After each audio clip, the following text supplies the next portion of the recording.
नमस्कार मैत्रिणींनो, आज आपण कैरी भात करून घेऊया। त्यासाठी हे मी भात शिजून घेतले आणि थोडंसं गार केलंय, मोकळं भात शिजून घेतले। त्यासाठी लागणारे साहित्य आहेत: कैरी 1 वाटी आहे, डाळवा आहे, दाणे आहेत, उडदाची डाळ, हे मिरच्या, कढीपत्ता, कोथिंबीर, जिरेची पूड, मेथ्या, धण्याची पूड, वरून खोबरं। त्यासाठी आपण पॅन गरम करून घेऊ आणि लागेल तेवढं तेल टाकून घेऊ, फोडणी करून घेऊ चांगली। चला आपण फोडणी तयार करून घेऊया।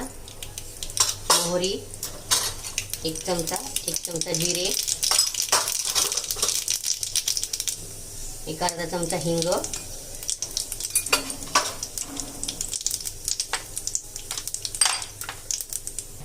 ही उडदाची डाळ आहे, उडदाची डाळ टाकायची। थोडंसं लाल झालं, थोडं लाल करून घ्यायची उडदाची डाळ। फोडणी छान करायची म्हणजे ना भात एकदम छान होतो। कढीपत्ता, हे दाणे, डाळवं,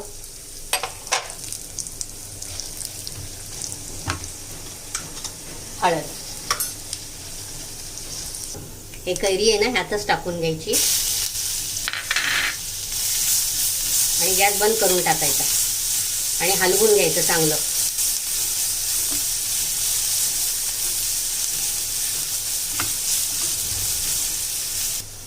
हे जिरे पावडर आहे, गॅस बंद करून टाकायचं आणि मग सगळे मसाले टाकायचे। जिरे पावडर टाकायचं 1 चमचा, हे मेथीची पावडर आहे, अगदी थोडीशी टाकायची, 1 चमचा।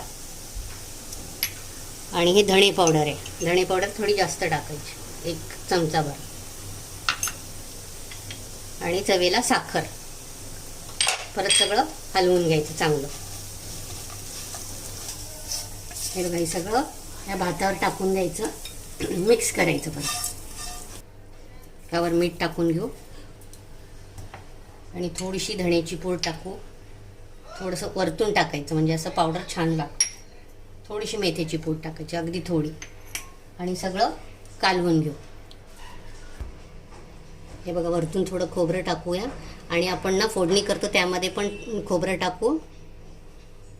हे बघा, हे आपलं भात तयार, कैरी भात तयार झालेलं आहे। माझ्या चॅनलला लाईक, शेअर आणि सबस्क्राईब करा।